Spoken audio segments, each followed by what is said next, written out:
are you a climate change denier? Well, anybody who knows anything about science would never use a term like that. Um, Climate has always changed for the 4.6 billion years that the Earth has been in existence.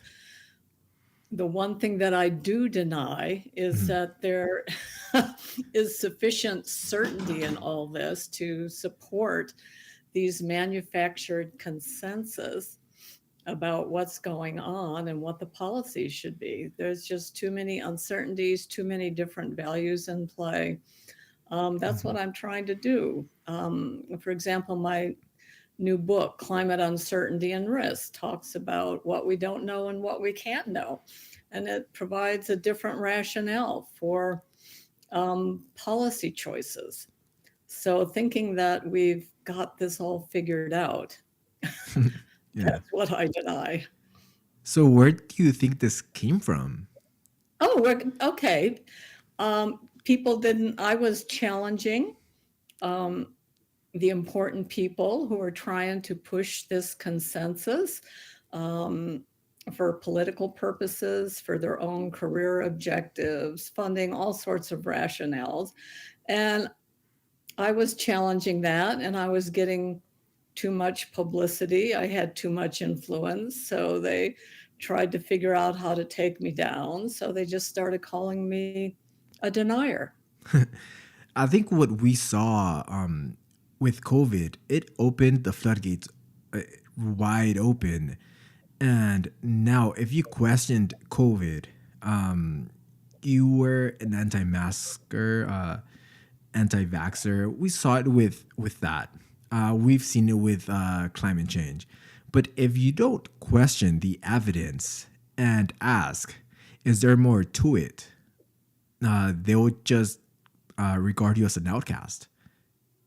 Yeah, I know. And okay, science skepticism is one of the norms of science. It's the job of a scientist to question the evidence and challenge the conclusions. That's what our job is. It's not to preach and reinforce a politically manufactured consensus about a topic that's a political hot potato, frankly. Right. And so you're the expert here, and I'm going to try my best to keep up. But you do refer to 97% of the scientists agree with climate change, right? No, okay. Nobody who has any sense at all would deny that the climate changes. Okay, the question is what causes the climate to Mm. change. There are a few things that all scientists agree on. These are facts that the earth has warmed for about overall for about the last 150 years.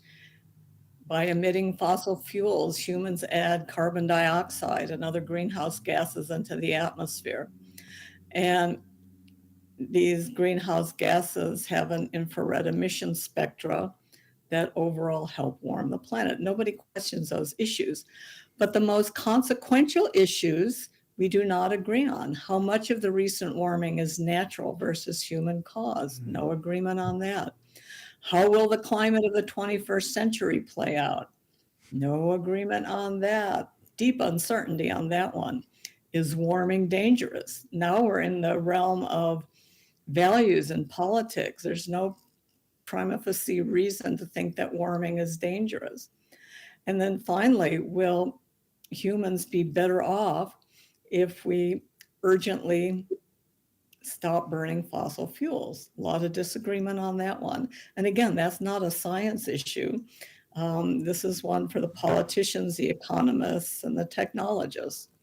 So, I mean, a lot of complexity in play here, a lot of disagreement, a lot of deep uncertainty, and thinking that we should all accept these overly simplistic targets and deadlines and whatever that the UN tries to push on us. I mean, this is just really rather a very bad joke, in my opinion.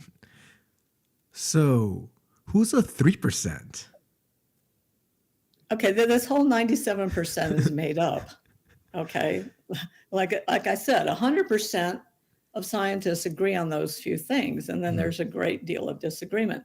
The 97% came from a paper where a bunch of activists, bloggers, um, did a survey of abstracts in the published literature and classified them as for or against climate change. And this is how they came up with 97%. For example, um, a paper that talked about cook stoves for people in India Mhm. that was regarded as pro global warming, which is ridiculous because it has rationale independent of global warming, and those papers never even mention global warming, but they classified it as pro global warming, anyways. So that study was a complete joke. Okay, when you actually survey scientists, it depends, you can get anything ranging from 50% to 85% to 90% something who generally buy the global warming narrative that the IPCC has put forward. But it depends on who you ask. I mean, the population of climate scientists like myself who really understand climate dynamics, how the system works, it's a relatively small group of people. Got a lot of ecologists and atmospheric chemists and economists and all sorts of people in subfields that don't understand the fundamental dynamics of the situation. They talk about impacts and all of their funding and their whole career depends on there being a crisis. So of course they're Mhm. supporting it. And they call themselves climate scientists, and on one level they are, but they don't understand the fundamentals of climate dynamics, which is physics and chemistry based.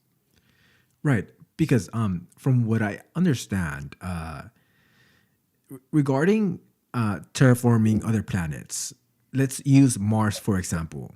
Uh, we'd use CO2 emissions to warm up the planet, right? Am I understanding that correctly? I Because don't know what we're talking about Mars right now.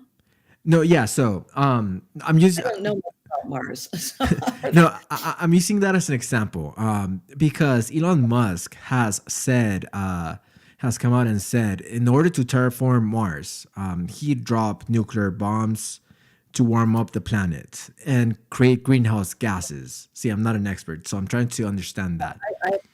to tell you the truth, I've paid no attention to that topic. So So I guess what I'm alluding to is the greenhouse effect, and that's what's going on here. So the human behavior may be responsible for some of the climate um, change that is going on, but the current situation is that they're making it out to seem worse than it actually is, and that the world will come to an end pretty soon.